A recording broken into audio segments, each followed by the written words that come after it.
February 28th, 2026. Today, as you are watching this video, the United States and Israel have launched joint military strikes on Iran. Operation Shield of Judah and Operation Epic Fury. Explosions in Tehran, Isfahan, Qom, Kermanshah, the largest direct attack on Iranian territory since the Islamic Revolution of 1979. I need to show you something.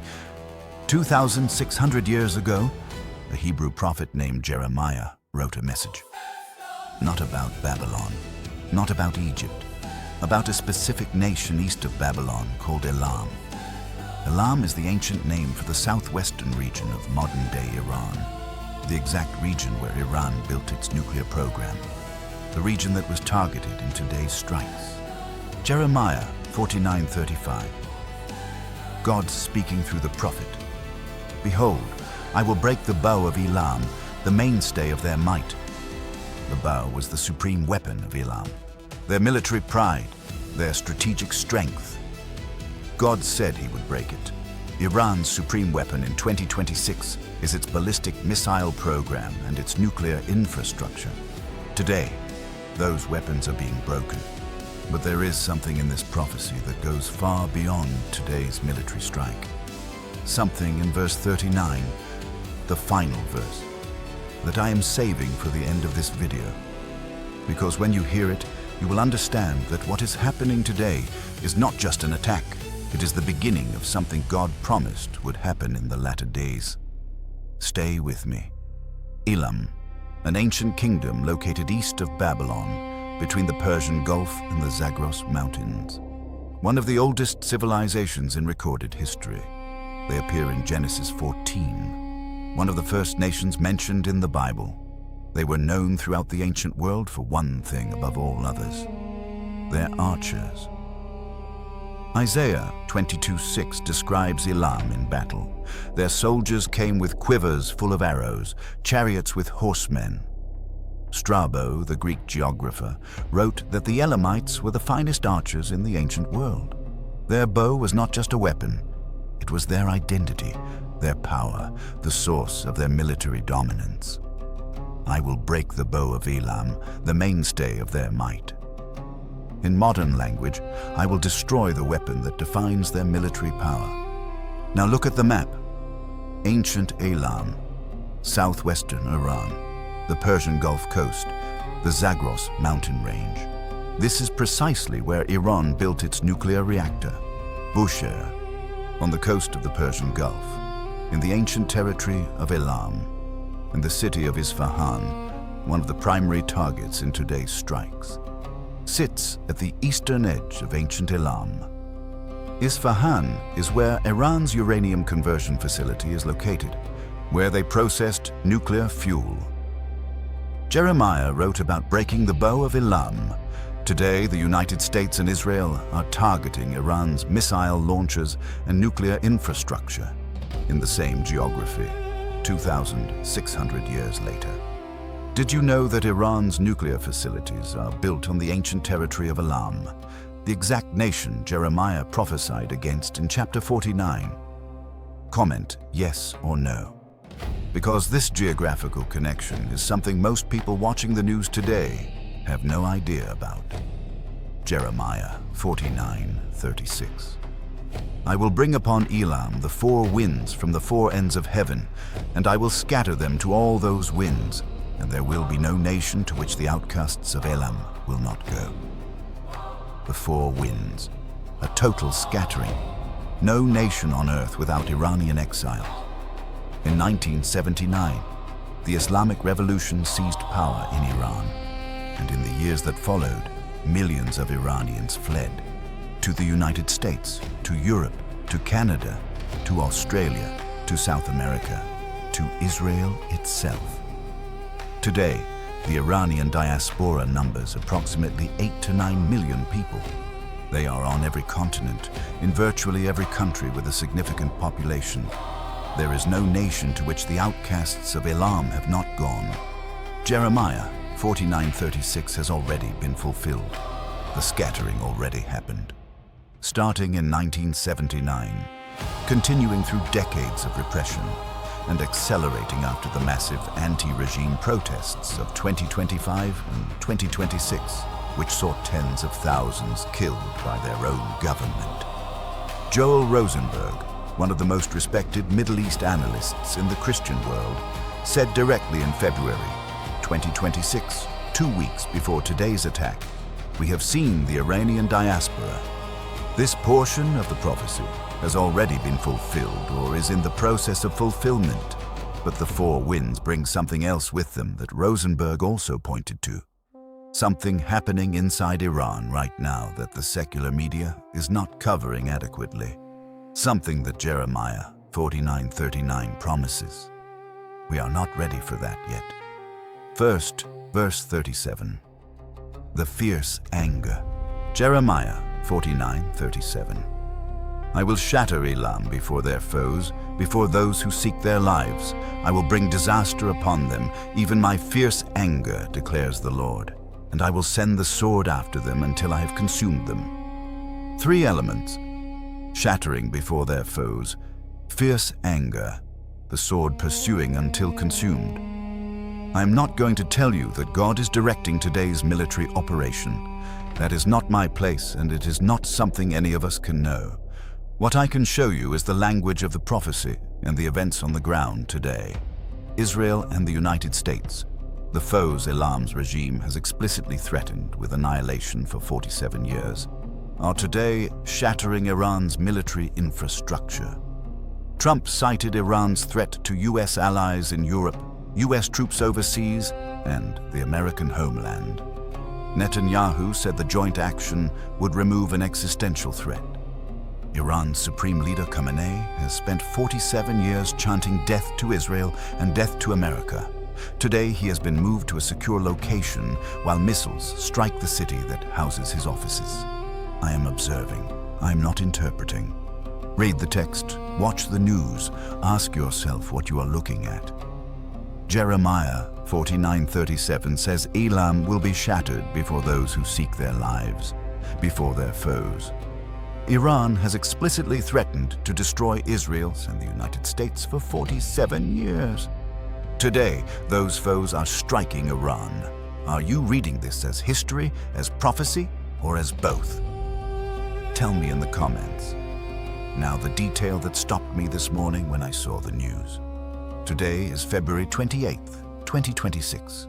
Tonight at sundown begins Purim, the Jewish holiday that commemorates the story of Esther, a Jewish woman in ancient Persia, the empire that succeeded Elam, who stopped the first attempted genocide of the Jewish people. A man named Haman had convinced the Persian king to sign a decree ordering the extermination of every Jew in the empire. Persia, modern-day Iran. The attack on Iran began today, on Purim, the feast that commemorates Israel's miraculous survival from a Persian death decree, on the same calendar day in 2026.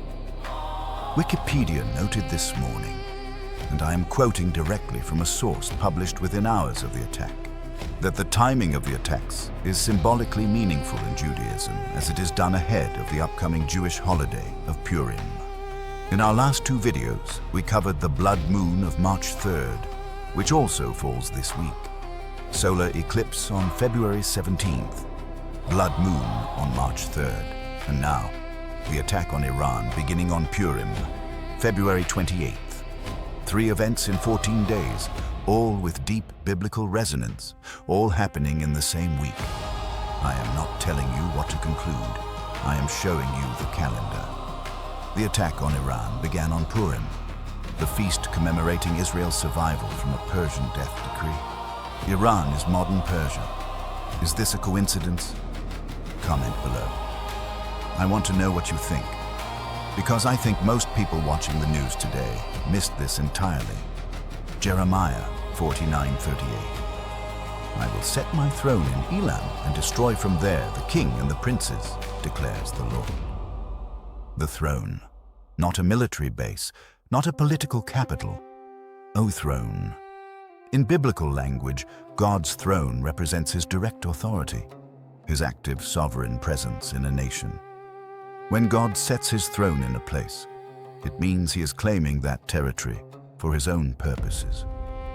Trump said today, addressing the Iranian people directly, "The hour of your freedom is at hand. When we are finished, take over your government." Netanyahu said the joint action will create the conditions for the brave Iranian people to take their fate into their own hands. Both leaders are describing regime change, the removal of the king and the princes, the language Jeremiah uses in verse 38. But God's throne in Elam is not just political. Rosenberg said in February 2026, 2 weeks before today, that what God is saying in verse 38 is that he is going to put the spiritual epicenter of Christianity in Iran, not in Jerusalem, in Iran. And he said something about what is already happening inside Iran that most Western Christians have no idea about. That is the twist. That is verse 39. We are almost there. Jeremiah 49:39, the final verse of the prophecy, the one I held from the beginning. But it will come about in the latter days that I will restore the fortunes of Elam, declares the Lord. In the latter days, after the breaking of the bow, after the scattering to the four winds, after the fierce anger and the sword, after the destruction of the king and the princes, restoration. God promises that Elam, Iran, will be restored in the latter days, after everything that is happening today. And here is what almost nobody in the Western media is covering.